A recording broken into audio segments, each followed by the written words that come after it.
Richard, are you excited? Are you excited for today? I am pumped up because we have a special guest today. Pumped up. I love that right before this, you texted me and said you just finished doing sit-ups, like you or push-ups. You were like ready to go. You're ready to go for today's session. I am so pumped up because guess what tonight is? Another day of lake life. I love that you have embodied your land shark lake mindset here. You're like in shark mind and body all the time. Well, welcome everybody. Happy Friday. You know what time it is. It's Friday. It's around 3:00-ish. You know, we kind of mix it up every week. But welcome to another episode of Staffing Mania here. I'm Amy Yackowski, and I'm here with the always incredible, always high energy, always insightful Richard, the Staffing Shark Rosner. So how's your week been, Richard? Incredible. I mean, we're almost halfway through summer. We are over halfway through summer. I'm just loving it. And today, the microphone is what we're going to all talk about. The microphone. Mm-hmm. Yep. Bring it. Exactly. So we all know it's scorching hot outside. Some of us might even be melting a little bit this summer, but we are bringing in some scorching insights, and we're going to melt your minds today about how to effectively continue to excite and engage and execute for staffing excellence. The past several weeks, we've been talking a lot about tactics for how you can connect and engage with your audience, how you can create community, how you can be where your community is. And then we talked about how maybe to challenge a little bit of the metrics that you might be measuring, or just getting a little bit deeper behind the meaning behind the metrics. And so we're taking a slight pivot here today, but it's still very relational to everything as it pertains to staffing and how you can be excellent. And that is how you effectively communicate. Richard has shared all these incredible tactics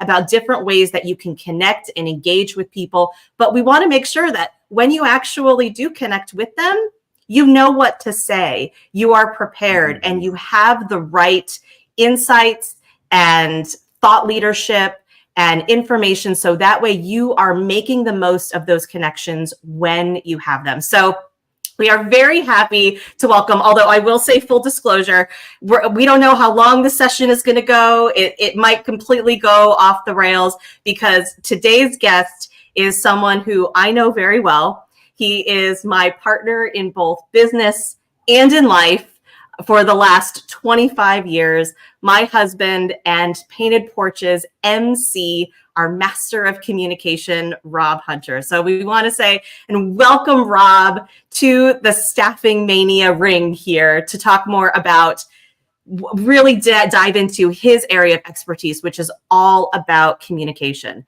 Rob has been a 27-year radio talk show host. He's been the #1 show in Phoenix, Arizona. He's covered hurricanes, political conventions, thought leaders. And if you want to talk about wrestling or hip hop, Rob is your man. He's all about how you can master your message and broadcast with confidence, clarity, and impact. So, Richard, let's welcome Rob into the Staffing Mania ring. For my intro, ladies and gentlemen, are you ready? Are you ready? The one, the only Rob Hunter to the stage. You too. Oh yeah. Oh yeah. Rob Hunter's in the house. Bring to this conversation. Oh yeah. Rope elbows. I gotta tell you, Rob, before we even start, I gotta go, whoa! It's gonna be a great show. Give me a little Ric Flair, huh? You got it, brother. Was always the Ultimate Warrior. I love the Ultimate Warrior and Bret the Hitman Hart. Those two are my guys back. I got to tell you real quick, the Ultimate Warrior. I just loved how he his arms are so pumped up when he had the tight bands around him. It was like just amazing. He had more energy than ever. Then I found out that the reason he had energy because he did a lot of drugs, but that's okay. You know, you do what you got to do, right? I don't recommend that, but no, I don't either. But not everybody listens to me, so it's okay. All right, so gentlemen, thank you both. I know that there's going to be plenty more wrestling references throughout, and I also encourage anyone who's maybe watching live, definitely share your comments if you want to hear an impression of any kind. I'm sure between the two of them, we can have some pretty solid impressions here. But Rob, the reason that we asked you to come on and join our Staffing Mania celebration that we do here every week is because you are, well, personally coined. I think you have the street cred, and I'm not saying it because I'm your wife, because you would probably say I'm your harshest critic sometimes, but you have the accolades and it comes to communication and how people can effectively communicate and make meaningful connections, especially when they can't see your face. Yeah, that's exactly right. And so you have to use your voice. You have to be able to connect with people quickly, especially in what you guys do, right? Richard, the shark, and recruiting people. You need your nurses and your doctors. You need them, right? How are you going to get them? Because there's competition out there. Other people are talking to them too. So you have to break through that and find that nugget that no one else found that you can connect with over them. So first thing I'd recommend is do some research. Look at their LinkedIn profiles. Find something you think is cool. Something you can ask them about. Find something in their profession that stands out that you can build around. But once you get on that phone, make it about them. Start by asking questions. Then find that other nugget that you can connect with and build off of. Yeah, and when you think about the type of research or the type of questions that you're asking, there's the usual questions of, hi, can I speak to so-and-so? Hi, this is Richard from Staffing Shark. How's your day going today? Can I talk to you about maybe a new job opportunity? That's not really the way to establish rapport, especially when you're cold calling. So Richard, share a little bit about what you do. And then Rob, maybe you can add a little bit of flair to it as well. Quick flair to it. But seriously, if anybody hears me on the phone when I talk to candidates, first off, I never pick it up. It's all speakerphones because I'm walking around. I'm pumped. Every phone call I tell recruiters, it's like you're on stage. It's like Kenny Chesney or you're an MC. Every time you hit that button, somebody says hello, it's showtime. And Rob knows that. It's almost like, so I take that step into it and I bring this high energy off the bat. We don't even talk about staffing for the first couple minutes. We're just talking about their self, getting them out of this slow motion and they're getting hyped up. If you get somebody hyped up and engaged, the rest of the conversation will be going so smooth. And remember, when you're on that phone call in the beginning, you're taking charge. You're the lead for the first 10 seconds. And then you just bring them in. And I got to tell you, Rob, something that I love and I really have a niche for it is my voice goes up and down. There's the passion. There's the energy. You can't be one level all the time. And you know that, brother. So give me your take on what I just said, man. I love it. I think it's fantastic, right? Because you're trying to create that connection. That first part, that first 10 seconds is you, hey, how's it going? I'm the shark. Let's chat, right? And then boom, open the door, let them walk through it, and then you can kind of adjust. But you're right. The way that you use your voice is so important because if you just talk like this all the time, people are going to fall asleep. It's going to get boring. But if you go up, you go down, you have that middle range, and you fluctuate between the two, you're in much better position just auditorily. And here's the other part that's super interesting because in the radio business, we used to have commercials. So I would put my name on a commercial, say I'm going to sell this water bottle. Someone owns this water bottle company. So if they say, all right, Rob, we're going to pay you money to pitch our product. So for me, I don't want to lose that product because for me, that's money, but I want to represent the product well. But if I get to know the owner or the representative in that company, and let's say they go through a tough time, they're less likely to kick me out because they like me. So you want to create good, solid, real relationships because that's when people really want to work with you, especially when times get tough. So in order to stand out against the 5, 7, 12 other recruiters that are calling, you're going to have to find that way where they like you and you like them and you got each other's backs all the time. I love what he said there. And I got to take this back. We're going to take this a little bit down the rabbit hole right now. But remember the dating service back in the day before they had iPhones? It was all voice. Remember the voice lines? People used to call and pay money to listen to somebody. No, Richard, he doesn't know. He's been dating me for a very long time. in general. You know what I mean? I mean, we seen it out there in the 90s where it was like the sexy hotline. That was a voice, right? And you had to be sexy on the phone. Oh, yeah. The 900 numbers. Hey there, stranger. Exactly. What are you doing tonight? An Aerosmith video they showed at the end, and they were having this conversation, and it's like a woman who's, let's just say she's a bit of a bigger woman, and she's ironing clothes. It was not what you expected. Like the voice sounds a certain way, and a lot of radio DJs too have these big, great voices, and turns out, they got faces for radio. Oh, okay. I hate that term, by the way, Rob, because you have a face for everything. So don't just let me throw that out there, brother. Your TV and radio all combined. Well, but one thing I want to touch on, because you both mentioned it, and I think especially if you're doing outbound outreach, outbound calls as a sales rep, business development rep, or a recruiter, how can you stand out? And it makes me think, Rob, especially with radio, I know one thing that we learned very early on is how do you hook them in right away? What's your tease, right? What's the tease that you're going to use, whether it's a breaking news story or whatever it is? What's the headline that is going to help you stand out when you're making these phone calls? Because these people, we know they are often getting peppered with phone calls day in and day out because they're on all of these different job boards. So what is it that you can do to stand out from the rest? How can you establish from the moment they say hello, how can you create a different type of engagement right up front? So what are your thoughts on that, Rob? That's a fantastic question. It's going to be the work you do in the back end that nobody sees. Mm-hmm. Work that you do in the dark that's going to make this difference. Mm-hmm. So in the radio show approach, I'll give you an example. Bill O'Reilly. I've interviewed Bill O'Reilly numerous times. The first time I interviewed Bill O'Reilly was 2006, and calls into the radio show, and I don't even remember what he was promoting, a book probably.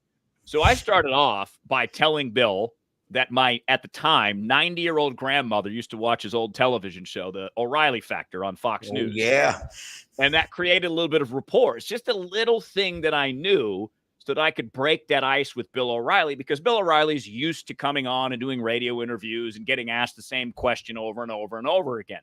So I thought, all right, I'm going to spend some time really thinking about that first thing I'm going to ask him so that it's different for him, so that he kind of rolls with it rather than just gets into standard operating procedure and answering questions. So that's one area. Find something that no one else is going to find. Spend 5 minutes on that LinkedIn profile, 10 minutes, 15 minutes. Look at some of the things that they write. Look at maybe something they put out there about their profession that they really like. Find something that the other recruiters, BAs are just not going to do, because most of us just pick up the phone and call, and don't spend any time. Like a lot of people used to say, Richard, you'll love this. Oh, all you do is talk on the radio. You just show up. I'm like, yeah, we just show up at 4 o'clock, turn the microphone, have no idea, have no plan, haven't read anything all day, all night. There's an art and a science to creating a radio show. If you treated your phone calls that same way, the art and science of it, you're going to be able to break through, stand out, and you're going to be the trusted recruiter or BA or project manager that everyone's going to want to rely on, because you get the job done and you know how to interact with people. Mm-hmm. Dude, Amy, he hit it right on the head. And you know what, Rob? I'll take it to another level. Being here in West Virginia, I talk about the Mountaineers WVU football game. I'm like, shit, man, they lost. It's okay to say a couple cuss words. The one guy said, man, I haven't had a job. I haven't had 2 recruiters. They never called me back. They ghosted me. I'm like, damn. I mean, it's okay to say stuff like that. Now you're feeling emotional just like they are, so you can help them. Yeah. Fantastic. And that's that commonality, especially in your WV. That's a big deal, right? West Virginia. You guys got to band together. So that's a great example. Amy, and then we start singing Country Roads together. Country Roads. There you go. There you go. Has the day ever, does the day actually consider being done if you haven't sung Country Road at least once? You know, Richard, in West Virginia, can the sun set in West Virginia? Every bar, restaurant you go to, everybody does it for karaoke it's like embedded every day. And then I joke, because I'm from Pennsylvania, I'm like, that's Western Virginia. That's not even West Virginia. And they're like, oh, stop it. I'm like, that's funny. So one other thing I think, to kind of put a bow on this first thing, like the first engagement that you have with people, do a little bit of research, go beyond, what you see on the application, look at their resume. If they're in an industry that they're on LinkedIn, look at LinkedIn, see what they're posting. Richard, you talk about Facebook being the secret sauce for a lot of people, because that's really where they can be their truest selves. That's where you can learn more about them as a whole person, as opposed to just a professional role. But also, Rob, you talk a lot about kind of rethinking the questions that you ask. Can you talk a little more about that? So that way, you always tell that great story about in the grocery store. Like, how can you engage and ask questions, but in a way that maybe hasn't been asked before? Think about a typical question that you're asked. You go to the store, it's a casual interaction. It's, how you doing? How's the day going? So what I did, I just added a couple extra words. I said, what's the best part of your day to this 19, 20-year-old kid? And he goes, actually, feeding my falcon. And I'm like, wait, what? So we created this whole conversation for 5-7 minutes. I got to learn about this young kid being a falconeer, and the falcon comes in and lands on his arm, and what he's training the falcon for, and what the falcon eats. Something I had never done before. I never had a conversation about being a falconeer. So just by simply adding 2 extra words, instead of asking, how's your day going? What's the best part of your day? It opens a door to someone. And you even have it on the scroll right here. Not only does your language matter, but establishing trust is mostly done in listening. Like, if I can listen to you without judging you, without telling you you're wrong, I just take in what you're saying and I can roll with it, I'm establishing trust. It's the most important skill, because most of us are just trying to think about our points. Like, we want to close this deal. We want this recruiter on our team. So we rush to try to get to the conclusion instead of saying, you know what? I'm going to take 10 minutes here. Yeah. And I'll close this deal when I close the deal. But I want to get to know this person, establish that trust simply by getting them talking. So the falconeer, right? He opens the door, and then I ask 3, 4, 5 more follow-up questions. And all of a sudden we have a little rapport going on. Man, Rob just summed it up what I do, actually. Beer chat, coffee chat. Isn't that what it's all about? I tell every recruiter, it's like a beer chat or coffee chat, one or the other. If you drink alcohol or if you don't, that's all we're doing. We're just BSing. Don't script this stuff and try to hit these bullet points. Rob, you hit it right on the head. So many people have 5 bullet points they want to get in 5 minutes, and they just cram it all in. They forget what they said, and the candidate gets off the phone and says, what the hell just happened? Yeah. Absolutely. Yeah, it'll be memorable too. Because let's say you're competing with 10 other people. Are you the one that they're going to remember? And all it takes is a question, a pointed direction, something you saw. Because if you saw something that they talk about often on their Facebook profile, and you brought that up and got them talking about it, that, to me, like, if you're asking me that, I'm like, wow, they actually did their work. They didn't just call to try to get me to do a job. Maybe you understand what finances they're looking for, or what locations, maybe a nurse or a doctor, a travel nurse or a doctor, maybe you know that, okay, they want to go work in West Virginia, or they don't want to go work in New Hampshire. So you have a little bit of information that you can work into these conversations too, that they will notice subconsciously, because you're making it about them, which is ultimately, as a recruiter, a BA, that's your job. Your job is to get the information out of them to put them in the right position so that they thrive. Man, I love it. And I got to say one more thing is, you got to bring comedy to it. Before I get off the phone, I'm like, make sure you read that. Hey, you better call the shark on Monday. Don't ghost me. Stuff like that. You got to say it's comical, and they'll call. They'll wait. They will not ghost you if you keep saying that stuff. Too many people scared to say that. They're like, okay, I'll see you on Monday. No, I'm like, hey, you better call me. I'm going to hold you accountable. And then we joke about it. It's in a joking matter. And they love that. They chuckle and it says, oh yeah, I'll be calling you. See? So there it is. Have fun with it, I think, Rob. Yeah, totally. Have their best interests in mind. You know, when you call them up, like, I'm here to put you in the perfect position. That's my job. Here's how I want to work with you. Tell me about you. Yeah. And I think the tell me about you think about in today's world and with technology and where it's going, you know, there is a lot, and I am saying there's value in these for sure. I'm not going to dog them, but there's a lot of new AI technology that's doing some of that initial screening.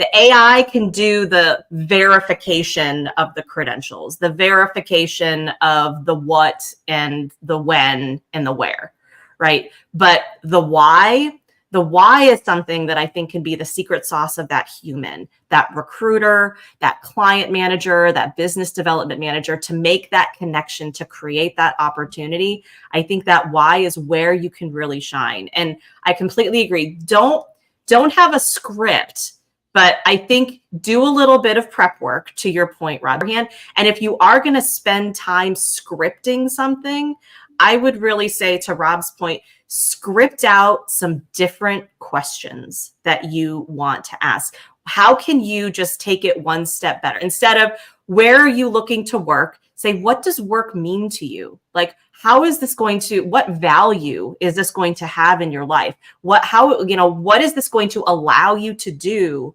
or no longer have to do if this opportunity gets created? That creates such a deeper connection and conversation beyond the transactional person, job, assignment. It just creates that deeper connection, and it will help you stand out. You got it. 100%. I got to tell you a story real quick. You'll love this. So I got this guy on the phone last year, and the music's in the background. He's that Cameo song, Rob. You heard that, Word Up? He's like, and he turned it down. I said, what did I say? And I said, I'm going to sing my song to you. WORK, work up. And he's like, start laughing his ass off. He got a job with me, and he referred his whole family with me to work for this factory. It was like, and then every time he says, work up. And he started like singing it. As soon as he walks into my office, he was singing it every time. And I was like, dude, spontaneous stuff like that, people remember. Oh, no doubt. And I imagine you, Staffing Shark Richard, do that quite well. Just, seeing you here, that you're not afraid to be you at the end of the day. Because you, as a human, all of us, we're unique. We stand out on our own. We just have to give ourselves permission to be that, but do it in that way that's very welcoming for the other party. Going back to tell me about you. That's not the question. But Amy, to what you said, take 15 minutes this weekend, take out a notebook and just put one page of questions that you would like to ask somebody. Like, imagine you wanted to ask Abraham Lincoln questions. What would you ask Abraham Lincoln about? Write those questions down, and it gets the spark going. And then you say, okay, what questions would I ask a nurse, a doctor? What sales questions that are non-sales related can I ask this agency or whatever? And you can just do that, and you'll know which ones resonate with you because you'll try them out, and you'll see what doors get open. And then if you find ones that work consistently, you can work those into your repertoire. I like that. I like that Yeah. a lot. That's I got to ask you something real quick, Rob. Now the pitch, we got to get back to the pitch real quick. How do you get people to get engaged with that pitch? Because a lot of people just have one voice and that's it. So how do you get them to rev up? I mean, you've been in, doing this a long time. Did you ever get somebody that's trying to be in radio and it just monotone all the time? Many people. I'll give you one story. Uh-oh, here we go. Car dealer out here in the Valley at one point. He is no longer a car dealer.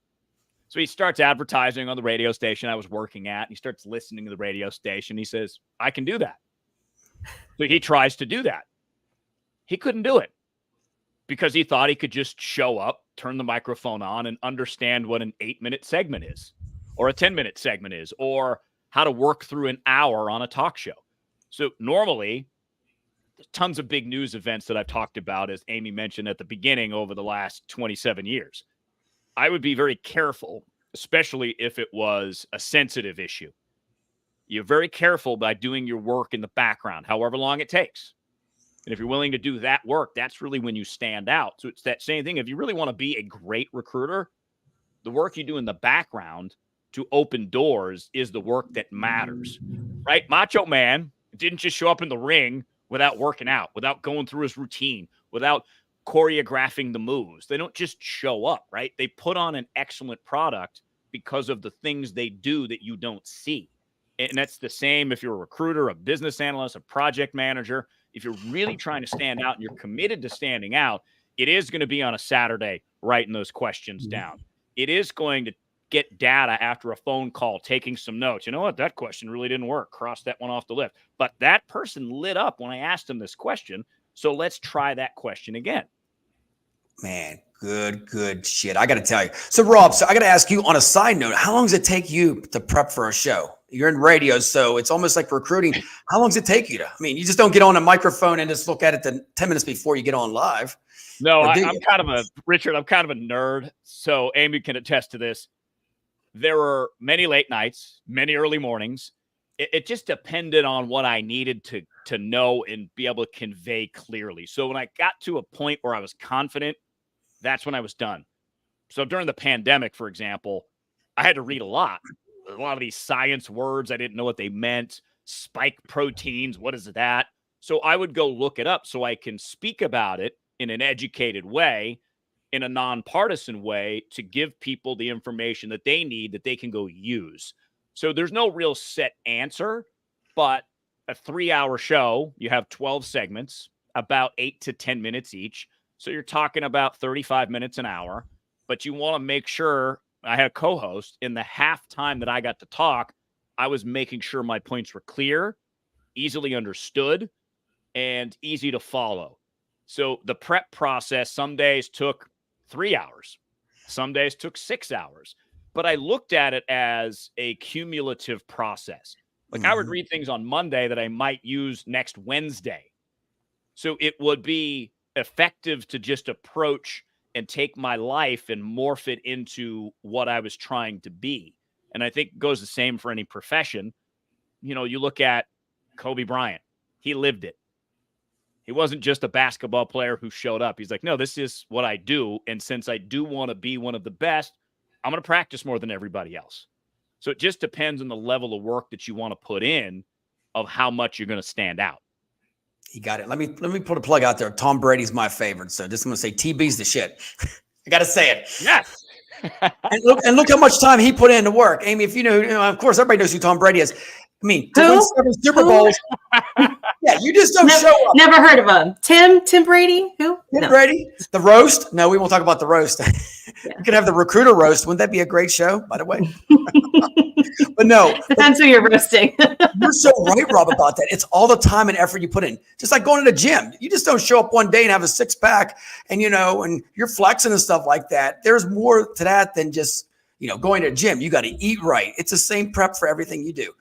Something I got to throw out there, Rob, real quick is, so do you still have people call in and you take calls and all that stuff? Do they still do that? Some do. We did not do that for a couple of different reasons. It's a gamble. You're rolling the dice in who's going to call, and you're rolling the dice on what they're going to say, not necessarily in a bad way, but you have to try to make sure it's beneficial to the person listening. And I think that going back to your calls, whether it's sales or recruiting, are you benefiting that person? So for us, it was thinking about our listener profile, who we thought our average listener was, and delivering that message to that person. So if someone called, it can easily go off the rails because you have a certain momentum and a pace that you want to maintain, where it's risky sometimes to turn it over in a way. So what we do now is we interact with people on their comments when we do our show live on our social media channels. And that way you can see them and you can pull some in and throw some out and throw some ideas out. So you can kind of pick and choose how you do things on the fly. So true. Yeah. See, I got to tell you, Rob, your voice is badass, man. For radio, no, seriously.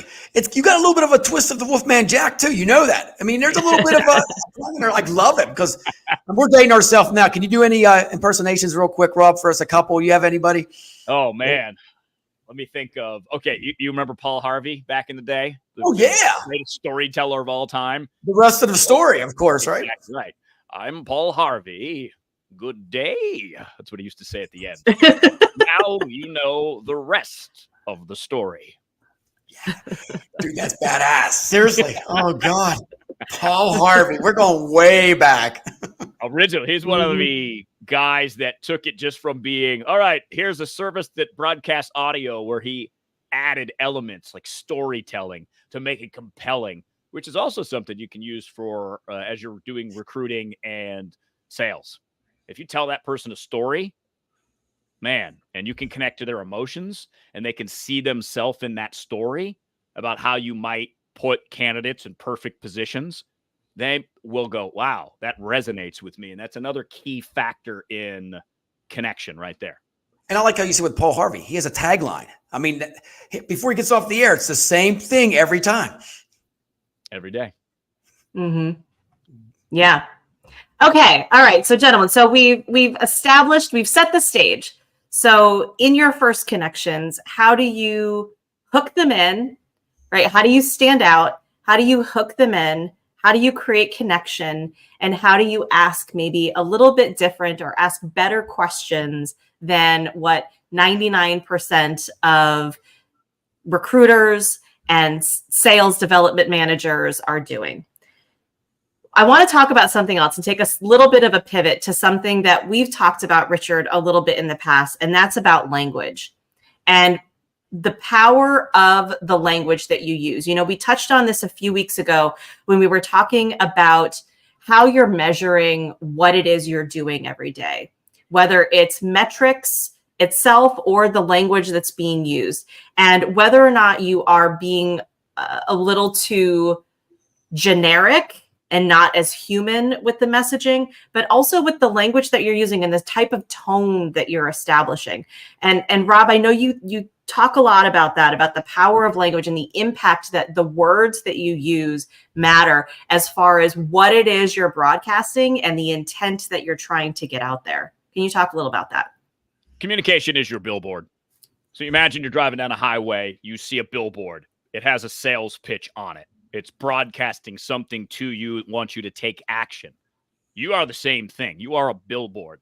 What you say is how people perceive you. That's how important it is. It's the impression you leave behind. So in the businesses you guys are in, that's all you got, especially if you're on the phone. All you have is your impression that you leave someone, because that person's going to make a decision whether or not they want to work with you, whether or not they want your sales, right? Whether or not, yes, you're going to put me in the right places for me to work. So you have to understand, again, going back to that background work, when you pick up that phone, what you broadcast is you. Yeah. And also thinking about, as not even just a recruiter or an account manager, but as a staffing firm, the type of tone that you're setting with your respective recruiters and client managers, I think it's really important. You talk about, I know in one of your programs, Rob, you talk about like the proliferation of negative versus neutral versus positive words and how those influence or impact the way people think, the way people feel, and even the way that they actually communicate and share information or make connections with people. Yeah, I don't remember the number of words there are, but there are at least 10 times more negative than positive words. Because, you know, it's easy to complain. It's easy to gossip, which is why we do it so often. There's many available words to connect to our misery. So it takes effort to do the opposite. So if you have a management team, say vice president level, C-suite level, and all they do is complain about the problems, that language is contagious. We know what contagions are. We just lived through a pandemic. It works both good and bad. You can positively influence someone if you use positive words, positively charged words, if you're seeking to solve problems, not worrying about the past, if you're hard on the issue, not on the person. All these little things make differences because as a leader, you're trying to influence people and inspire the correct action. You have to use your language to do that because it's the most effective tool that you have to do it. So if you notice friction, if you notice people aren't inspired to take the right action, look at your language first and really pay attention to it because that's what's driving the behavior, good, bad, or indifferent. I love it. And you know what? When people talk, when I'm on the phone, Rob, I say, ooh, ah, wow. Them little punchlines I call like Batman punchlines, people engage in that. It's like, dude, I lost my job. I went, wow. And it's like, then they tell you more. Am I right? It's like a little feeder that you're engaging with them. Yeah, you have to give, even if it's a little, it's a massive part because, again, it goes back to what? Listening. Mm-hmm. That's how you establish trust. When someone tells you, numerous people have told me their deepest, darkest secrets. I think that is amazing that someone trusts me with that. And I won't repeat it. You're like the fact that someone trusts me enough to tell me these things is an awesome goal to have. Everyone should have someone like that that they can go to where they're not going to be judged, because that's that big part of trust is I'm going to accept what you're saying and I'm not going to call you a name. I'm not going to go talk about you behind your back because of it.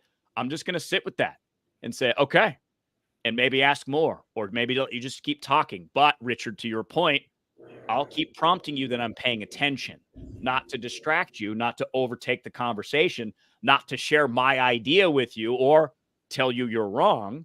I'm just going to keep listening. And I might, when there's a silence, ask a follow-up question to see how much deeper this person wants to go. It's like a seesaw effect, back and forth. You're the audience, they're the audience, back and forth. And I find it in many ways that you want to try to keep the balance on them as much as possible. So think 75-25. Mm-hmm. And there's appropriate times where it's 50-50, and there's appropriate times where you want to be 75 if you're teaching or instructing or leading or presenting. But in order to present better, the more information you gather by listening, the better presenter you are, because you have a broader perspective that you're not approaching with judgment. Yeah. It's all about praising people too. Absolutely. Okay. So one more question for you, Rob, and then I'm sure Richard has some, or we'll do some impressions in a little bit. So my last question for you is, one of the big things that we've talked about over the last several weeks here is how can you, as a recruiter, as a business development lead, as an account manager, whatever your role is within a staffing organization, how can you stand out? How can you be heard? And when we think about this, you know, the old days of recruiting, and Richard, I know you'll talk a lot about this, but the old days of recruiting of just like, you know, dialing for dollars, right, is gone away. That is not the way it's done anymore. There's still the outreach that you do, but you know, and this is true for all of us, anytime anyone calls me for anything, the first thing I'm doing is I am Googling them. I'm finding out a little bit more about them. I'm going on their profile, whether it's Facebook or LinkedIn or wherever. I'm seeing what they're talking about, what they're saying, what they're not saying, their thought leadership. So how, as these individuals want to try to stand out, be the, you know, recruiter in demand or be the sales individual in demand, how can they establish their presence, their thought leadership? And I'm sure that there's a right way and a wrong way, or a Rob Hunter preferred way, as to how you can do this, how you can stand out and be heard. I'll give you a tool.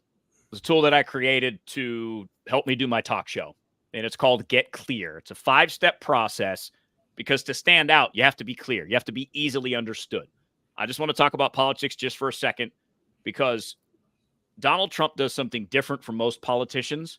Love him or hate him, he's very clear in what he says. You know exactly what he says. You know exactly what he means. That's very rare to be able to do it that way. And if you look at the words that he chooses to use, they're easily understandable by just about anybody. That's the key. So the C.L.E.A.R process, the 5 steps, really help you get down to a very clear point. So the audience that you're sharing, whether it's 1, 1,000, 1,000,000, they understand what you mean. They understand what you say. They understand what you want them to do.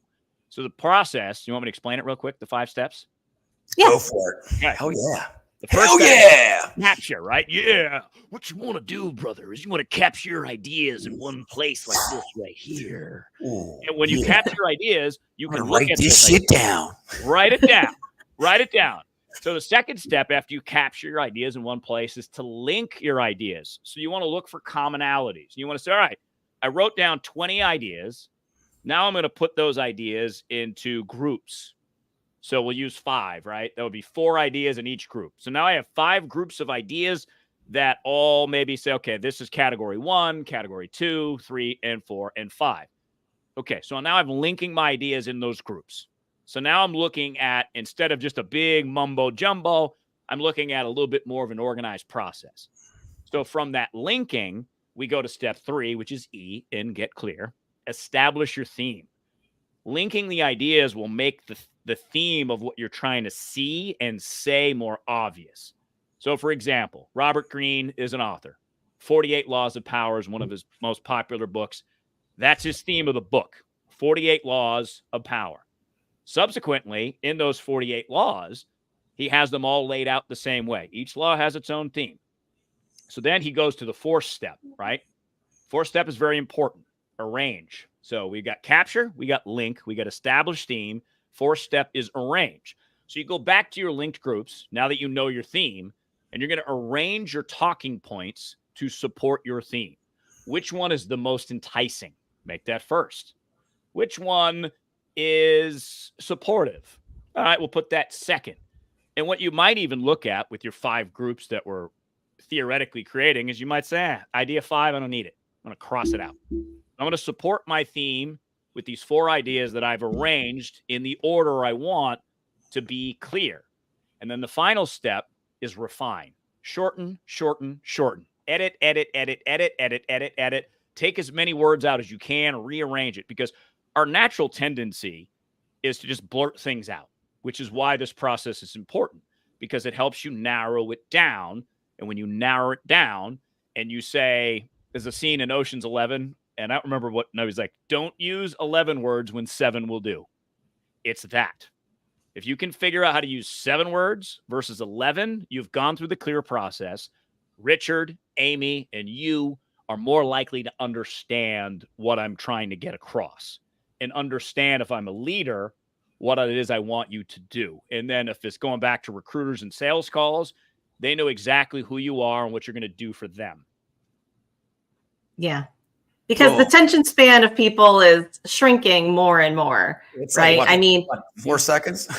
I think it's like 8 seconds now, isn't it? It's, yeah, 8 seconds. So you got 8 seconds. So you think about that phone call that you're making, whatever that connection is that you're intending to create, that piece of content or whatever it is, know that you got to hook them in the first 8 seconds or else they're going to move on. And I think about you, Rob, when it comes to the talk show, you had about 8 minutes to talk about some really heavy topics and try to get to the meat and the root of the problem, of your take on it, of the next steps, of, what might be a good, solution.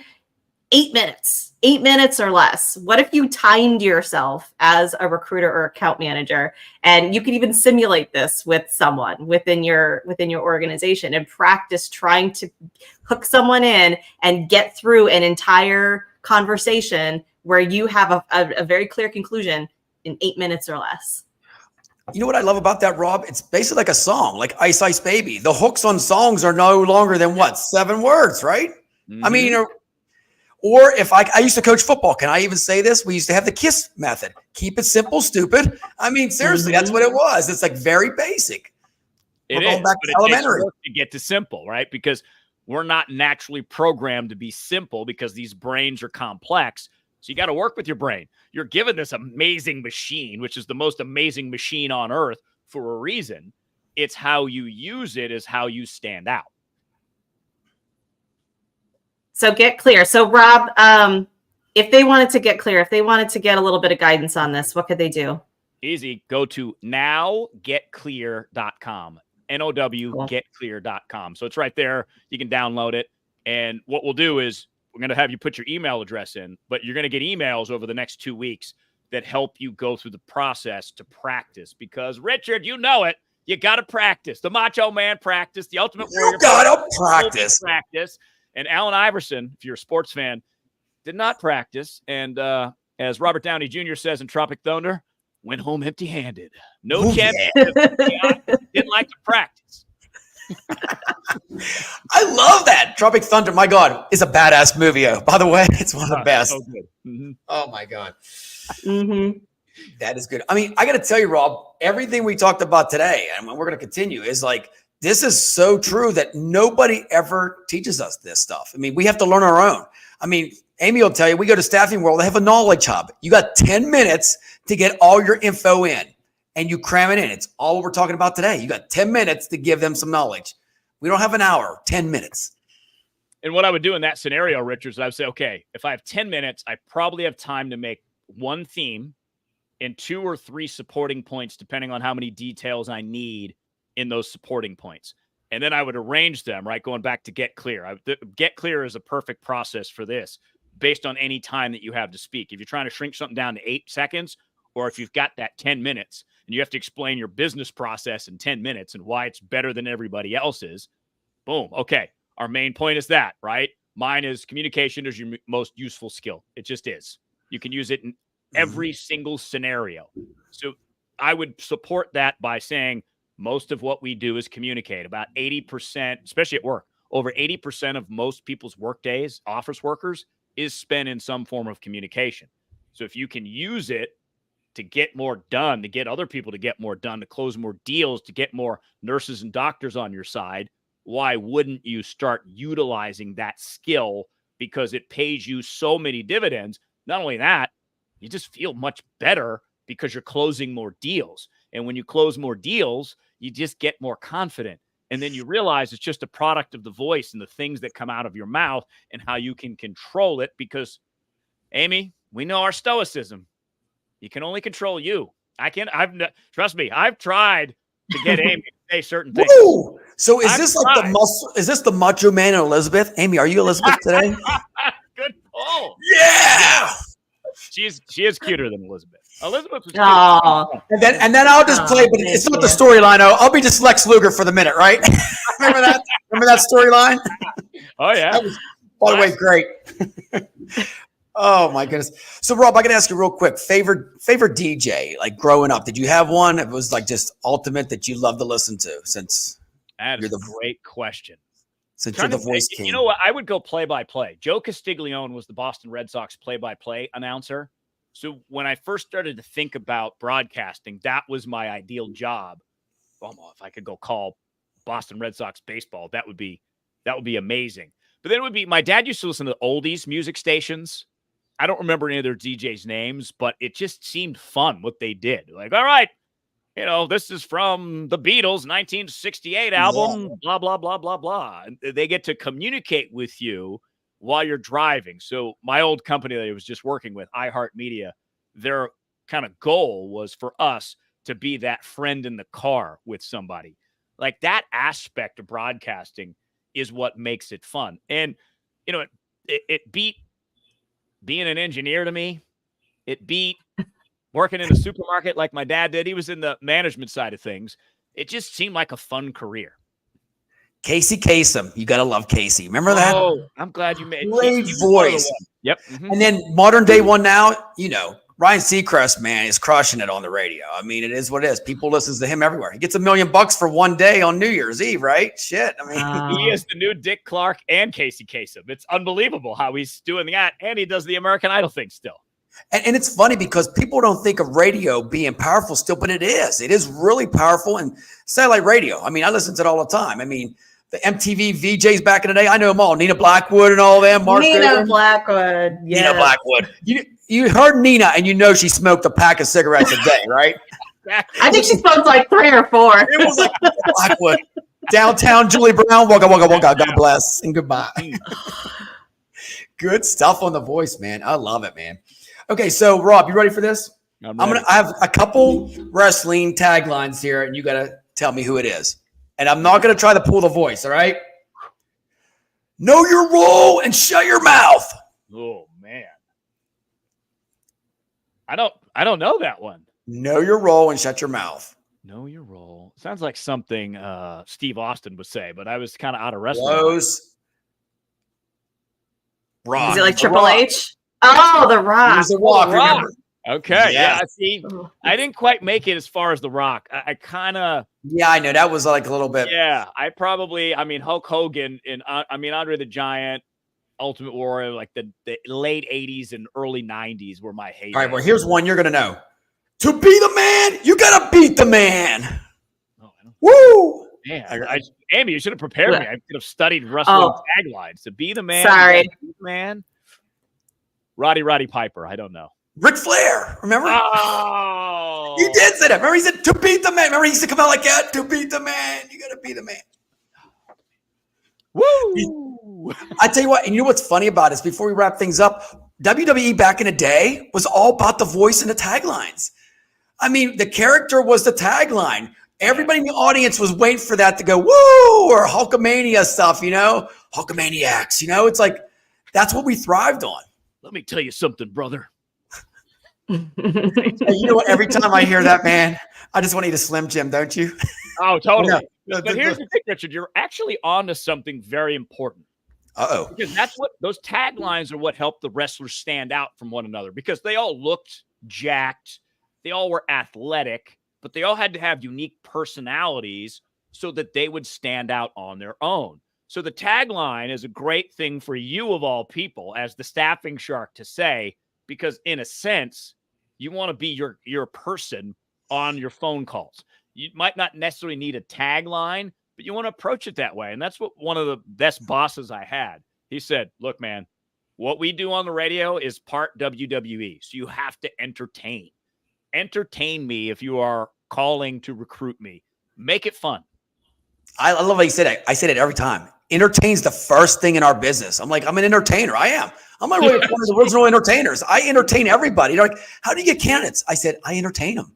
You know, I don't take anything serious till we get to the nuts and bolts of getting them a job. You know, the beginning's all the intro. I mean, you know, you watch Netflix real quick. You watch Netflix, you watch the trailer before you watch anything else, right? So me, Rob, and Amy should be the trailer for the first 30 seconds or 60 seconds. Shark, you definitely could have been a morning radio show host any day. Dude, you ever need me, bro, you let me know, man. I'll pop in once in a while. I love it. He's a great hype man for sure.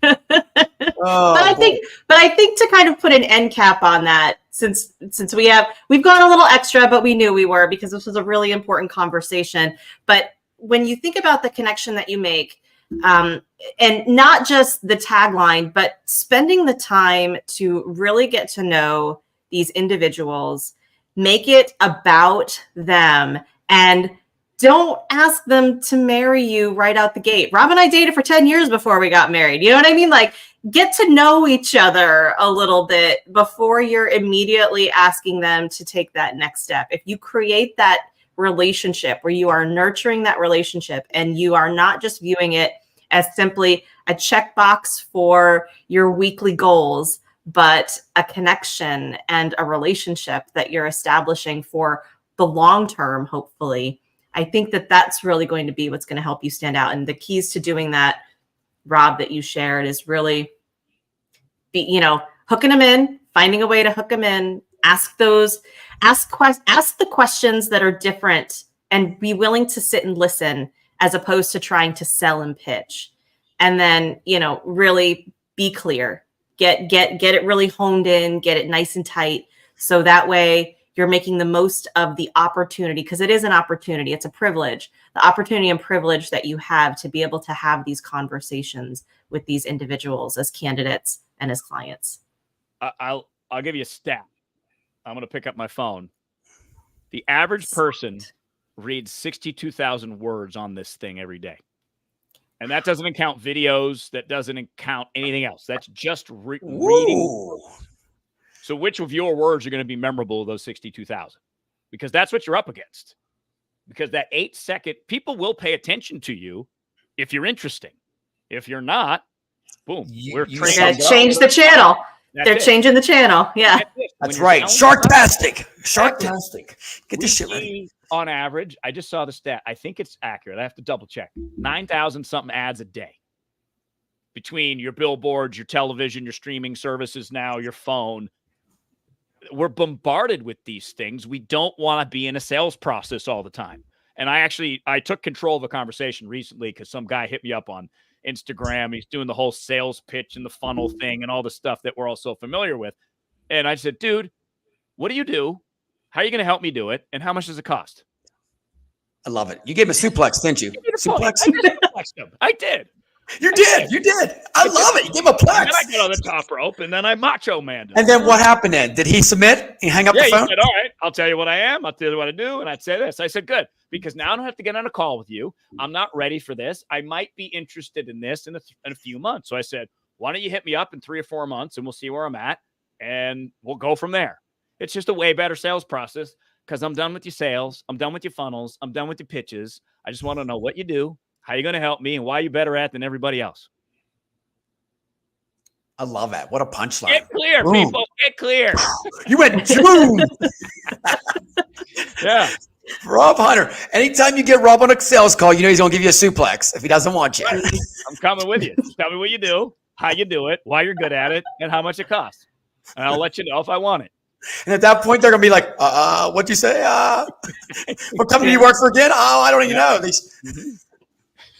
Well, Rob, thank you for dropping all of this amazing knowledge for us. I even though I live with you and we talk all the time, I learned some new things today. There's some great perspectives. Richard, any final thoughts from you? No, hey, Rob, thanks for coming on, brother, man. It's been a pleasure. We got to bring you on again. Next time, you got to wear a tank top, man. You know, sleeveless. We got to do a sleeveless Friday, all right? Okay. Maybe. We'll see. Flex Friday. Full Flex Friday. But before we go, you got it. Rob, you're going to close the show out, man. So whatever tagline you got, we wrap the show up with your final words, brother, and I'm out of here then. A lot of pressure. It's a lot of pressure. I'm going to tell you to go to nowgetclear.com first and foremost. Nowgetclear.com. It's free. We'll help you walk through it. We'll help you practice so that you do stand out. And then on that note, what can I say to wrap this up? Other than ooh, yeah. Richard, Amy, thank you guys. I love what you guys are doing. You're shaking up these industries. We're getting us to think differently. So let's go get them.